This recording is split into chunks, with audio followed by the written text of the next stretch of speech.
Assalamualaikum warahmatullahi wabarakatuh. Perkenalkan, nama saya Misnawati, NIM 120150063. Kami dari kelompok 9 akan menjelaskan tentang pendekatan studi Islam. Pendekatan filosofis. Filologi berasal dari kata bahasa Yunani, yaitu philos dan logos. Philos yang artinya cinta, dan logos yang artinya kata. Secara harfiah membentuk arti cinta kata-kata atau senang bertutur. Sedangkan dalam bahasa Arab, filologi ialah tahqiq an-nususu atau untuk mengetahui hakikat dari suatu tulisan. Filologi juga dipahami sebagai ilmu bahasa. Tentu saja pendekatan filologis ini sangat penting dalam pemahaman agama karena menyangkut tentang aspek bahasa. Hal ini dikarenakan doktrin agama dipahami, dihayati, dan disosialisasikan melalui bahasa. Tanpa bahasa, mungkin saat ini kita tidak akan mengenal akan adanya agama. Objek dalam pendekatan ini meliputi warisan keagamaan yang berupa naskah dalam bentuk manuskrip. Sedangkan alat yang digunakan untuk mengetahui warisan-warisan itu adalah bahasa. Selanjutnya adalah pendekatan antropologis. Antropologi merupakan ilmu yang mengkaji manusia yang berbudaya. Pendekatan antropologis dalam memahami agama dapat diartikan sebagai salah satu upaya memahami agama dengan cara melihat wujud praktik keagamaan yang tumbuh dan berkembang dalam masyarakat. Pendekatan ini dalam memahami agama tidak hanya sebagai doktrin saja, tetapi juga dapat memahami agama yang bersifat pluralis. Pendekatan antropologi juga membutuhkan pengamatan langsung dengan turun ke lapangan. Dengan kata lain, bahwa cara-cara yang digunakan akan disiplin ilmu antropologi dalam melihat suatu masyarakat yang digunakan pula untuk memahami agama. Sejalan dengan pendekatan tersebut, maka dalam berbagai penelitian antropologi agama dapat ditemukan adanya hubungan positif antara kepercayaan agama dan kondisi sosial, ekonomi, politik, dan budaya masyarakat. Golongan masyarakat yang kurang mampu dan golongan miskin umumnya lebih tertarik kepada gerakan keagamaan yang membuat perubahan tatanan sosial kemasyarakatan. Sedangkan golongan orang kaya lebih cenderung untuk mempertahankan tatanan masyarakat yang mapan secara ekonomi karena hal itu menguntungkan pihaknya. Dengan demikian, pendekatan antropologi sangat dibutuhkan dalam memahami ajaran agama, karena dalam ajaran agama tersebut terdapat uraian dan informasi yang dapat dijelaskan lewat bantuan ilmu antropologi. Selanjutnya adalah pendekatan historis. Sejarah atau historis adalah suatu ilmu yang di dalamnya membahas suatu peristiwa masa lampau, yang memperhatikan unsur tempat atau di mana, waktu atau kapan, objek, latar belakang, perilaku, apa sebabnya, dan siapa yang terlibat dalam peristiwa tersebut. Dengan pendekatan historis, seseorang akan berpikir idealis, bersifat empiris, dan terbuka. Pendekatan ini sangat penting dalam memahami agama, dan tidak dapat dipisahkan karena sejarah manusia dan sejarah agama saling berkaitan. Dalam mempelajari Al-Quran dengan benar, seseorang juga akan mempelajari sejarah turunnya Al-Quran dan kejadian-kejadian lainnya yang bersangkutan dengan Al-Quran. Maka orang akan berpikir tentang keadaan yang sebenarnya, tentang memahami suatu peristiwa, dan tidak akan memahami agama keluar dari konteks historisnya, agar tidak menyesatkan orang yang akan mempelajarinya. Assalamualaikum warahmatullahi wabarakatuh. Perkenalkan, nama saya Ade Natasha. Saya ingin melanjutkan penjelasan dari teman saya. Baiklah, saya akan menjelaskan tentang pendekatan sosiologis. Sosiologi adalah ilmu yang mempelajari hidup bersama dan dalam masyarakat dan menyelidiki ikatan-ikatan manusia yang menguasai hidupnya itu. Dalam pengertian lainnya, sosiologi dapat dipahami sebagai suatu ilmu pengetahuan yang menggambarkan tentang keadaan masyarakat dengan struktur lapisan serta berbagai gejala sosial lainnya yang saling berkaitan dengan nilai-nilai dan norma-norma yang berlaku dalam masyarakat. Berkaitan dengan pendekatan dalam memahami agama, sosiologi digunakan karena dapat karena terdapat banyak kajian di bidang agama yang baru dapat dipahami secara proporsional dan tepat bila menggunakan jasa bantuan dari ilmu sosiologi. Dengan ilmu sosiologi, peristiwa keagamaan akan mudah dijelaskan dan dipahami maksudnya. Pendekatan ini berfokus pada interaksi agama dan masyarakat. Bahkan dalam Al-Quran juga dijelaskan mengenai hubungan antara manusia. Seperti dalam hubungan masyarakat, kita harus menjaga kerukunan dan kedamaian. Selanjutnya, pendekatan hukum Islam. Dalam pembahasan hukum Islam tidak dapat dipisahkan dengan fikih dan syariat atau biasa dipahami dengan hukum syara. Hal itu membahas tentang tingkah laku manusia secara umum yang terdapat hukum di dalamnya dan dinyatakan oleh Allah dan Rasul-Nya. Aturan dasar yang bersifat umum itu tidak lain dan bukan ialah Al-Quran dan hadis. Perkembangan hukum terbagi menjadi 4 periode, yaitu periode Rasulullah, periode sahabat, periode ijtihad, dan periode taklid. Periode Rasulullah. Tumbuh dan berkembangnya syariat Islam atau fikih terjadi pada periode ini. Nabi mempunyai wewenang untuk mentasyirkan hukum dan terakhir dengan wafatnya Nabi. Meskipun periode ini tidak lama, tapi periode ini meninggalkan banyak kesan dan pengaruh bagi perkembangan hukum Islam. Selanjutnya periode sahabat. Periode ini dimulai sejak wafatnya Rasulullah SAW sampai akhir abad pertama Hijriah. Terjadi masalah-masalah masyarakat baru, oleh karena itu dalam bidang hukum Islam ditambah dengan penafsiran para sahabat dan ijtihad ini dalam kasus yang tidak ada nasnya. Ijtihad dilakukan dengan cara bermusyawarah di antara para sahabat yang bersifat khusus dan musyawarah dengan penduduk yang bersifat umum. Selanjutnya periode ijtihad. Pada periode ini Islam mengalami kejayaan pada tahun 700 sampai 1000 Masehi dan juga disebut sebagai periode pengumpulan hadis, ijtihad atau fatwa sahabat dan tabi'in, karena semakin luasnya daerah Islam dan berbagai bangsa masuk dengan membawa adat istiadat mereka masing-masing. Problematika hukum menjadi beragam. Para ulama berijtihad berdasarkan Al-Quran dan hadis. Kemudian muncul ahli hukum yang disebut dengan imam dan terbentuklah 4 mazhab, yaitu mazhab Hanafi, mazhab Syafi'i, mazhab Hambali, dan mazhab Maliki. Yang terakhir periode taklid. Dalam periode ini masyarakat tidak tertuju pada sumber hukum menurut mazhab masing-masing. Taklid sendiri ialah mengikuti orang lain tanpa berpikir. Yang dimaksud dengan orang lain di sini ialah imam. Jadi mereka atau individu mengikuti hukum Islam atau menjalankan aturan yang bersumber dari imam masing-masing tanpa berpikir sumber hukum dari imam lainnya.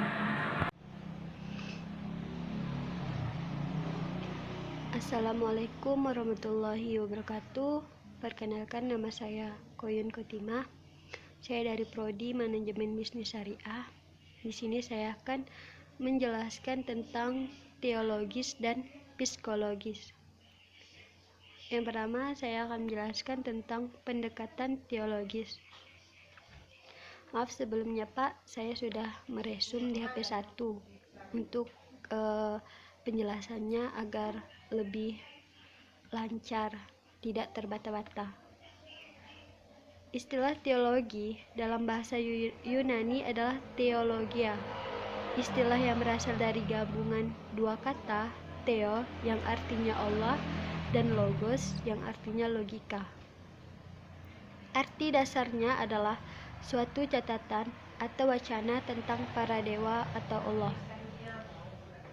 Teologi dalam Islam disebut juga ilmu tauhid.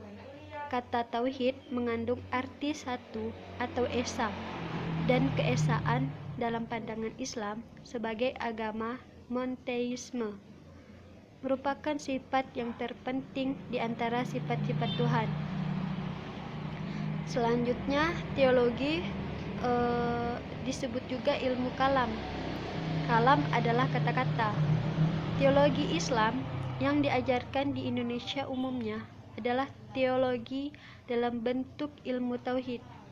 Ilmu tauhid biasanya memberi pembahasan sepihak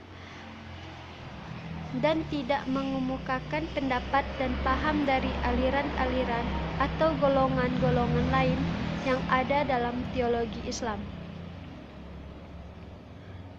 Teologi berasal dari kata ologi dan theos dan dijadikan bahasa Indonesia, maka menjadi teologi. Ologi berakar dari kata Greek yang kemudian menjadi logos, berarti percakapan, pengkajian, dan penelitian. Tujuan yang terpenting dalam penelitian adalah logos itu sendiri, daripada benda-benda yang menjadi subjeknya. Sedangkan theo dalam bahasa Greek berarti Tuhan dan atau sesuatu yang berkenaan dengan Tuhan. Jadi, teologi dalam bahasa Greek adalah penelitian secara rasional segala sesuatu yang berkenaan dengan ketuhanan. Jadi, teologi merupakan salah satu cabang filsafat yang mempelajari pengetahuan tentang hakikat Tuhan serta keberadaannya. Oleh sebab itu, berbicara tentang teologi, maka dengan sendirinya kita membicarakan tentang Tuhan yang dari dahulunya sampai sekarang selalu aktual untuk dibicarakan. Hal ini menunjukkan bahwa manusia memerlukan Tuhan dalam menjawab dan memaknai segala aspek kehidupannya, terutama sekali yang berhubungan dengan moral dan ilmu pengetahuan. Maka pendekatan teologi adalah pembahasan eksistensi Tuhan dan Tuhan-Tuhan dalam konsep nilai-nilai ketuhanan yang terkonstruksi dengan baik, sehingga pada akhirnya menjadi sebuah agama atau aliran kepercayaan. Pendekatan teologi dalam penelitian agama yang dimaksud di sini adalah pembahasan materi tentang eksistensi Tuhan. Tidak ada arti sederhana dan monolitik untuk mendefinisikan kata teologi. Teologi telah ada sejak bangsa Sumeria yang mulai menjadi perkataan dalam istilah Yunani, yaitu theologia. Dan istilah ini mengacu pada Tuhan-Tuhan atau Tuhan. Teologi bukan merupakan hak prioritas suatu komunitas tertentu, namun teologi merupakan bagian dari pendidikan yang umum. Dalam sejarah teologi mengacu pada sebuah candi yang dipersembahkan untuk dewa atau Tuhan, bangsa Romawi dan Yunani saat itu, yang kemudian dalam perkembangannya teologi dapat disimpulkan sebagai ilmu yang selalu berkaitan dengan ketuhanan atau transendensi, baik secara mitologis, filosofis maupun dogmatis. Kesimpulan yang kedua, meskipun teologi memiliki banyak nuansa, namun doktrin tetap menjadi elemen yang signifikan dalam memaknainya. Dan kesimpulan yang ketiga adalah teologi sesungguhnya adalah sebuah aktivitas yang muncul dari keimanan dan penafsiran atas keimanan. Baik, penjelasan pendekatan teologi selanjutnya. Pendekatan teologi merupakan pendekatan yang cenderung normatif dan subjektif terhadap agama. Pendekatan ini umumnya dilakukan dari dan oleh suatu penganut agama dalam upaya menyelidiki agama lain. Pendekatan ini sering juga disebut dengan metode tekstual atau pendekatan kitabi. Sebab itu, metode ini seringkali menampakkan sifat yang apologetis dan dedukatif. Sebab misal, Thomas Aquinas, seorang filosof dan teolog besar pada abad pertengahan, mengajarkan pada umat Kristiani bahwa semua agama di luar Kristen adalah palsu. Demikian juga Martin Luther di abad selanjutnya mengajarkan bahwa agama Yahudi, Islam, dan Roma Katolik adalah agama-agama palsu.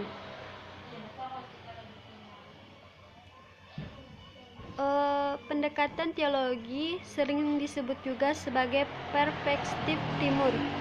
Pendekatan teologi berarti pendekatan kewahyuan atau pendekatan keyakinan peneliti itu sendiri, di mana agama tidak lain merupakan hak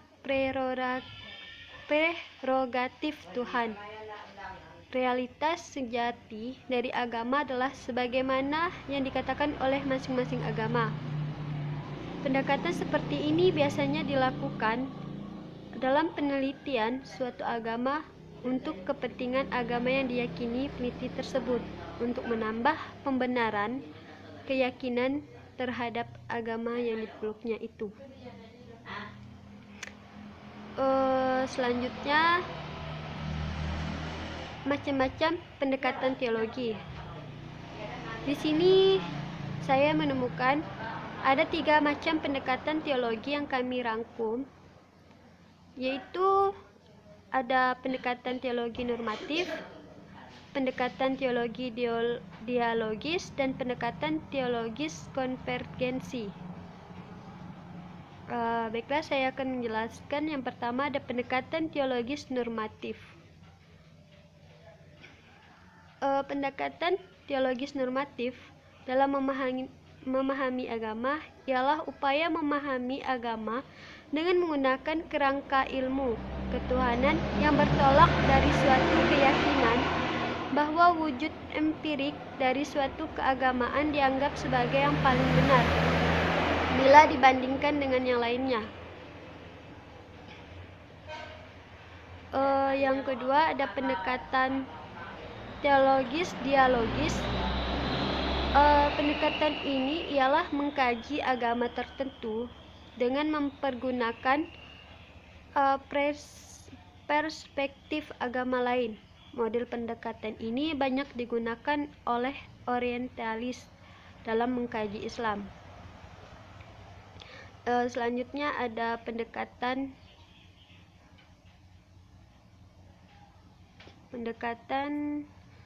teologis konvergensi. Berdasarkan pengertian yang telah dikemukakan terdahulu bahwa pendekatan teologi konvergensi baiklah, ketiga ada pendekatan teologis konvergensi. Pendekatan ini merupakan metode pendekatan terhadap agama dengan melihat unsur-unsur persamaan dari masing-masing agama atau aliran. Maksudnya dari pendekatan ini ialah ingin mempersatukan unsur-unsur esensial dalam agama-agama sehingga tidak nampak perbedaan yang esensial. Dalam kondisi demikian, agama dan penganutnya dapat disatukan dalam satu konsep teologi universal dan umatnya disatukan sebagai satu umat beragama. Baiklah, selanjutnya saya akan menjelaskan tentang pendekatan psikologis. Pendekatan psikologis terdiri dari 2 suku kata, yaitu pendekatan dan psikologis. Pendekatan adalah cara pandang atau paradigma yang terdapat dalam suatu bidang ilmu. Pengertian pendekatan adalah proses pembuatan, cara mendekati, usaha dalam rangka aktivitas penelitian untuk mengadakan hubungan dengan orang yang diteliti. Metode untuk mencapai pengertian masalah penelitian. Sedangkan psikologi adalah ilmu pengetahuan tentang tingkah laku dan kehidupan psikis jiwani manusia dengan lingkungannya. Di sini pendekatan psikologis adalah usaha sisi ilmiah dari aspek-aspek batini, pengalaman, dan keagamaan. Suatu esensi pengalaman keagamaan itu benar-benar ada, dan bahwa dengan suatu esensi pengalaman tersebut dapat diketahui. Pendekatan psikologis merupakan pendekatan yang bertujuan untuk melihat keadaan jiwa pribadi yang beragama. Dalam pendekatan ini, keadaan jiwa manusia dalam hubungannya dengan agama baik pengaruh maupun akibat. Pendekatan psikologis bertujuan untuk menjelaskan fenomena keberagamaan manusia yang dijelaskan dengan mengurai keadaan jiwa manusia.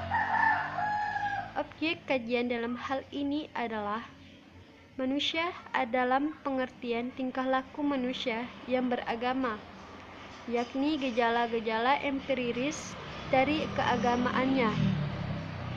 Karena dalam pendekatan psikologis ini tidak mempelajari betul tidaknya suatu agama, tidak untuk menilai apakah agama itu diwahyukan Tuhan atau tidak. Sedangkan pengertian studi Islam atau Islamic Studies atau dirasat al-Islamiyah sebagaimana dikutip oleh Dr. Ma'mum Mukmin dalam bukunya, dapat dimaknai kajian Islam. Imam Ghazali menggunakan istilah ulumuddin. Istilah studi menurut Lester Crow dan Alice Crow adalah kegiatan yang secara sengaja diusahakan dengan maksud memperoleh keterangan, pemahaman, dan meningkatkan suatu keterampilan. Jadi, pendekatan psikologis dalam studi Islam yaitu usaha untuk memperoleh sisi ilmiah dari aspek-aspek batin pengalaman keagamaan. Karena dalam ajaran agama sering kita menemukan istilah-istilah yang menggambarkan sikap batin seseorang. Dengan ilmu jiwa ini, selain kita mengetahui tingkat keagamaan yang dihayati dan diamalkan seseorang, juga dapat digunakan sebagai alat untuk memasukkan agama ke dalam jiwa seseorang, sesuai dengan tingkatan usia seseorang. Sejarah dan pengembangan pendekatan psikologis dalam studi Islam. Ini berawal dari sejarah manusia itu sendiri.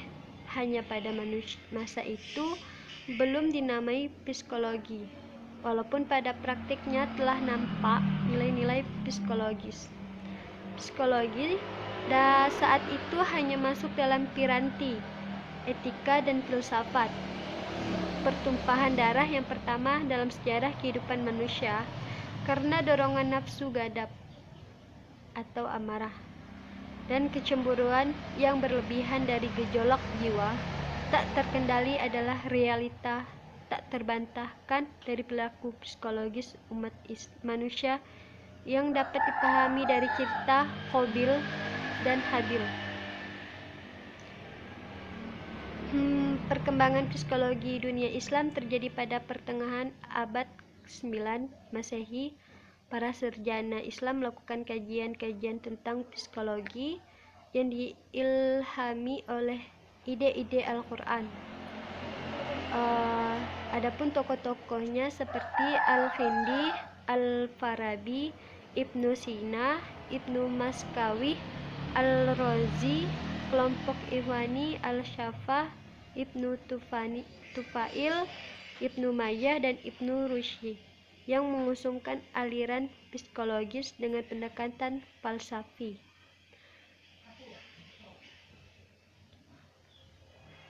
Di sini ada macam-macam pendekatan psikologi. Yang pertama ada pendekatan struktural. Pendekatan ini dipakai oleh Wilhelm Wundt. Struktur artinya sebuah bangunan yang terdiri atas berbagai unsur yang satu sama lainnya berkaitan. Setiap perubahan yang terjadi pada sebuah unsur struktur akan mengakibatkan perubahan hubungan antara unsur tersebut. Jadi, hubungan antar unsur akan mengatur sendiri bila ada unsur yang berubah atau hilang. Teori ini menyatakan bahwa pengalaman mental yang kompleks itu sebenarnya adalah struktur yang terdiri atas keadaan mental-mental yang sederhana.